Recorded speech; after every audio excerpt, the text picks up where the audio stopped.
and welcome to my channel where I make dishes inspired by some of my favorite video game characters. Today's dish is inspired by Yuna from the Final Fantasy X series. Final Fantasy X is an incredibly magical game and experience, and while Tidus is technically the main character, the game and story would be incomplete without Yuna. I think a lot of people would agree that Final Fantasy X is not just about Tidus' journey, but about Yuna's journey and pilgrimage through Spira. As we play through Tidus, we get to slowly learn more about Yuna and see the true burden of being a high summoner. Watching her perform the sending in Kilika was equally gorgeous and heartbreaking. We see how selfless she is and how much she's willing to do and sacrifice for everyone around her.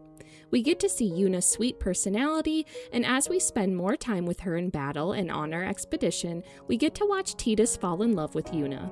Their romance is really cute, and it's a great version of how opposites can attract, since Yuna is so reserved and sweet compared to Tidus. After Tidus and Yuna have their kiss in Macalania Woods, Yuna's energy becomes so positive and carefree, and you feel yourself loving her even more. Of course, as we finish her journey in FF10, playing 10-2 can feel a bit like tonal whiplash, but I absolutely love this game. The dress sphere gameplay was really enjoyable, and I'm not gonna lie, as a female, it was really fun to have a game follow a party of only females. I was always obsessed with Yuna's design in 10-2, which I first saw in Kingdom Hearts 2 as a child. I remember always seeing the game case for 10-2 at my local movie store, and I begged my parents to let us rent it, but they wouldn't let me since it was rated T for teens. While it's not as touching and memorable as the first game, it was still a fun experience with such an interesting battle system. I love both designs and versions of Yuna, her more shy and reserved but determined 10 version, and her more outgoing, confident, and carefree 10-2 version. I went back and forth on a few different recipes for Yuna, but two aspects were always constant. First, I knew I wanted to make some kind of dessert for Yuna's sweet disposition. Second, I knew I wanted to incorporate at least one tropical fruit because of her time in Besaid.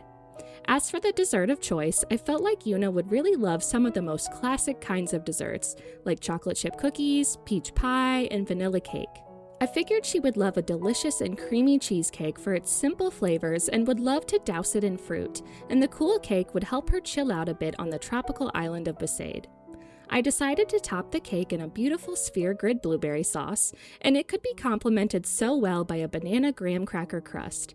I just know that Yuna would get her own personal calm from enjoying this cheesecake. Here's what you'll need to make your own.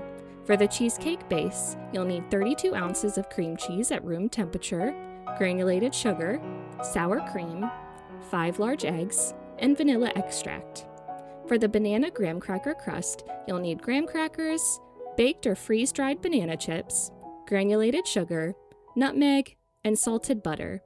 Lastly, for the blueberry sauce, you'll need cornstarch, water, fresh or frozen blueberries, granulated sugar, and lemon juice.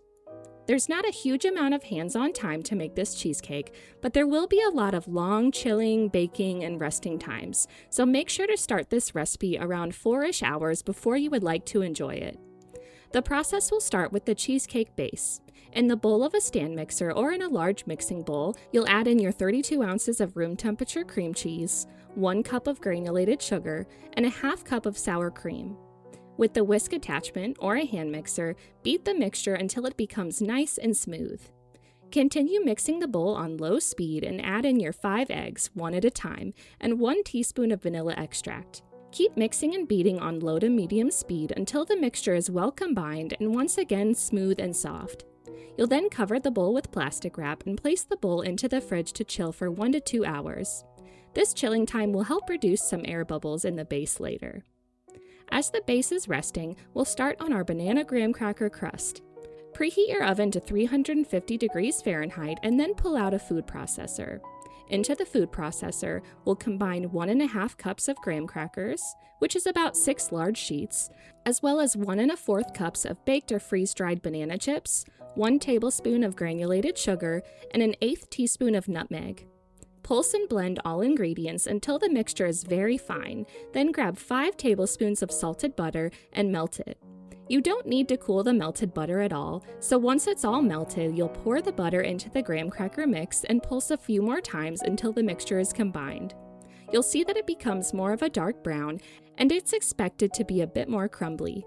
Grab a 9-inch springform pan and pour your graham cracker crust inside. You'll press the mixture down with your hands or a glass until you have a thin and even layer along the bottom of the pan and about halfway up all of the sides.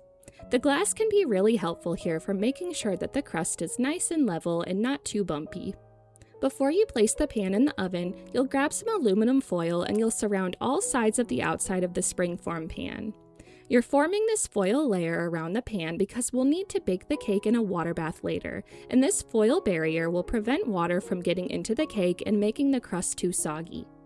Use as many layers of aluminum foil as needed, and once you're satisfied, you can slide the pan into the oven to bake for 16 to 18 minutes until it's lightly brown, and then you can remove the pan from the oven.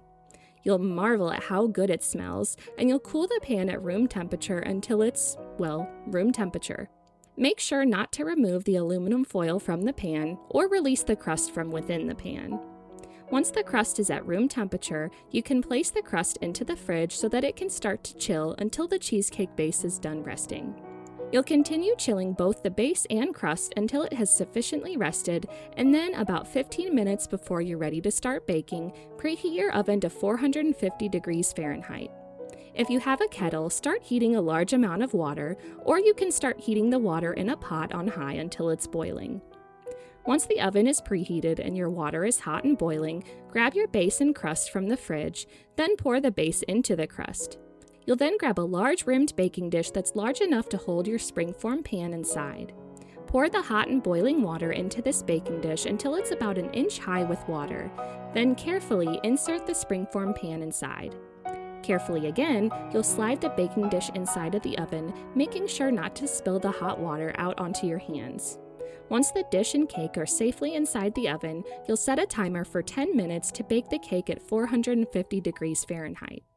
Once your 10-minute timer goes off, without opening the door, you'll reduce the temperature to 325 degrees Fahrenheit, and you'll bake for another 45 to 60 minutes until the center of the cake reaches at least 150 degrees Fahrenheit.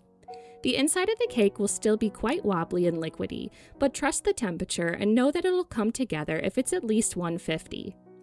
Once the center has reached 150, once again, carefully remove the baking dish from the oven with the cake still inside. Allow the cake to rest within the hot water bath for 30 minutes. Then after 30 minutes, you can remove the cake from the water and let it start cooling to room temperature. When the cake reaches room temperature, you can place the cheesecake into the fridge to chill and set further. Again, you might be worried that the cake is still liquidy, but it'll continue to become more set the longer it sits in the fridge. We want the cake to chill in the fridge for at least 1 hour before we serve it.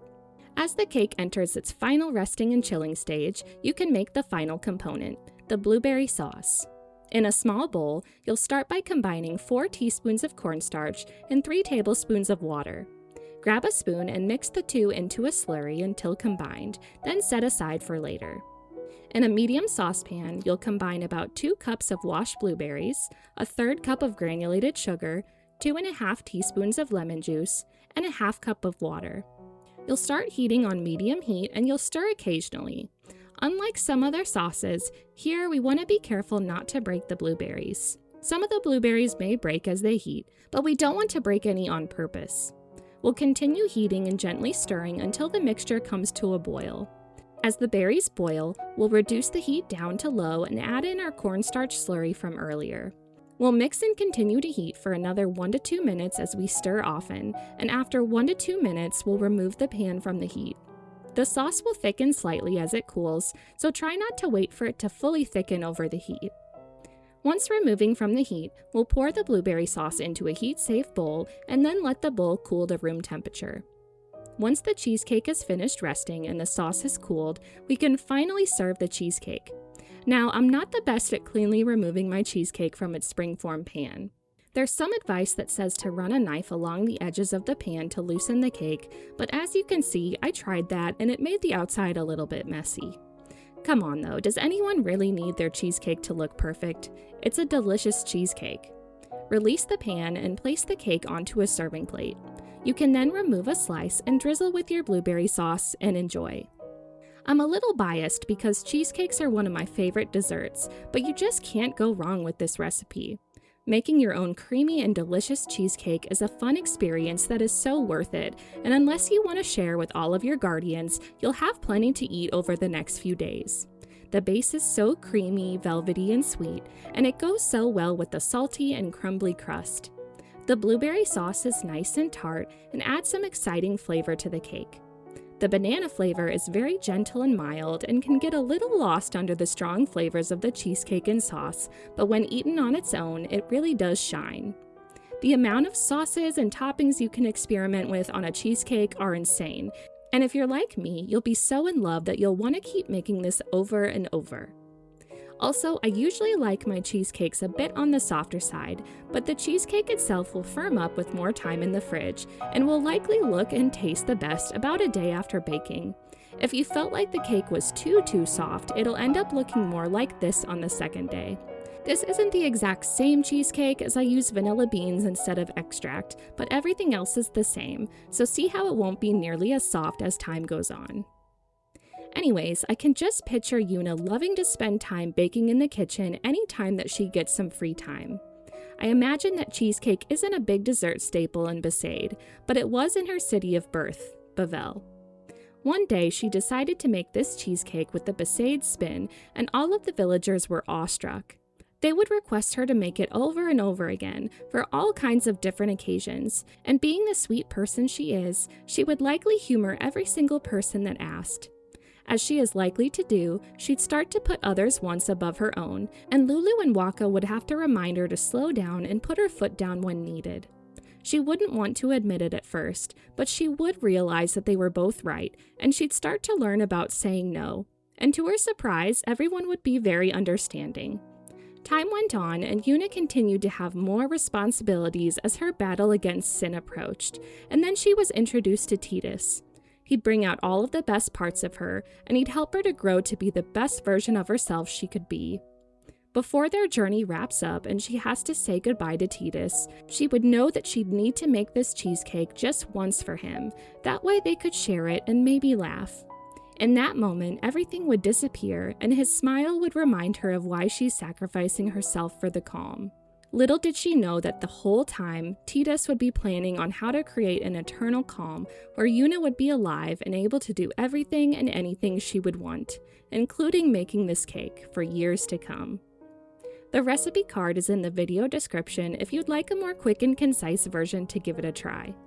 Like if you want a bite, subscribe for more geeky treats, and comment what foods Yuna reminds you of. Thanks for following along.